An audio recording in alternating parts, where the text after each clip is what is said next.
ষষ্ঠী ও সপ্তমীর মতো মহা অষ্টমীও উৎসবমুখর পরিবেশে কুমিল্লার ৮১২টি পূজা মণ্ডপে পালিত হচ্ছে শারদীয় দুর্গোৎসব। আইনশৃঙ্খলা বাহিনী সর্বাত্মক নিরাপত্তা ব্যবস্থা নিশ্চিত করেছে। এদিন কুমিল্লার সীমান্ত উপজেলার পূজা মণ্ডপগুলোর নিরাপত্তা নিশ্চিত করতে মাঠ পর্যায়ে কাজ করছে বিজিবি। ৩০ সেপ্টেম্বর মঙ্গলবার ১৪গ্রাম কেন্দ্রীয় কালী মন্দিরের পূজা কার্যক্রম পরিদর্শন করেন কুমিল্লা বিজিবি ১০ ব্যাটালিয়নের অধিনায়ক লেফটেন্যান্ট কর্নেল মীর আলী এজাজ।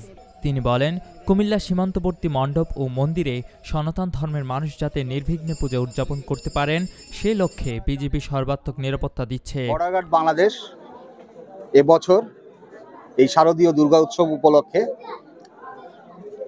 আমাদের অন্যান্য আইন শৃঙ্খলা বাহিনী এবং জেলা প্রশাসন এবং অন্যান্য আইন শৃঙ্খলা বাহিনীর ন্যায় আমরাও এই পূজা মণ্ডপে শারদীয় দুর্গা পূজা উপলক্ষে আমরা মোতায়েন হয়েছি, কিংবা আমরা আমাদের কর্মপরিধির মধ্যে যে ধরনের কার্যক্রম আমরা পরিচালনা করি তা করছি। আমাদের Comilla border guard battalion ১০ BGB আমাদের দায়িত্বপূর্ণ এলাকার আপনার সীমান্ত কেন্দ্রিক ৩টি উপজেলা, মূলত আদর্শ গ্রাম, দক্ষিণ সদর, আদর্শ সদর, দক্ষিণ সদর এবং ১৪গ্রাম উপজেলা, এবং পাশাপাশি আমার ফেনীর ২টি উপজেলা রয়েছে, ফুলগাজী এবং সদর। এই ৫টি উপজেলায় প্রায় ৫২টি পূজা মণ্ডপে আমরা সরাসরি প্রত্যক্ষ নিরাপত্তা প্রদান করছি। এক্ষেত্রে আমরা গত ২৪ তারিখ থেকে আমাদের সরাসরি প্রত্যেকটি পূজা মণ্ডপে মোবাইল টিম ২৪ ঘন্টা পূজা মণ্ডপে নিরাপত্তা প্রদান করা, মোবাইল টহল পরিচালনা করা, অন্যান্য আইন শৃঙ্খলা বাহিনীর সাথে সমন্বয় করে পূজা মণ্ডপে নিরাপত্তা বিধান, কিংবা আমাদের এই যে আমাদের হিন্দু ধর্মাবলম্বী যে জনসাধারণ রয়েছে তারা যেন নির্বিঘ্নে পূজা উদযাপন করতে পারে সেটা নিশ্চিত করার চেষ্টা করছি।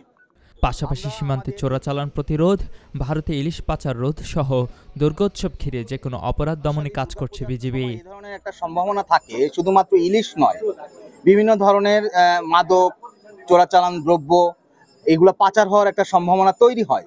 সেই সম্ভাবনা থেকেই আমরা কিন্তু এই সম্ভাবনাকে কেন্দ্র করে কিংবা এই সম্ভাবনার কথা চিন্তা করে আমরা কিন্তু এই মাসের শুরু থেকে, যেটা আমি বলছিলাম, এই মাসের শুরু থেকেই আমরা আমাদের টহল কার্যক্রম বৃদ্ধি করেছি, আমাদের গোয়েন্দা তৎপরতা বৃদ্ধি করেছি।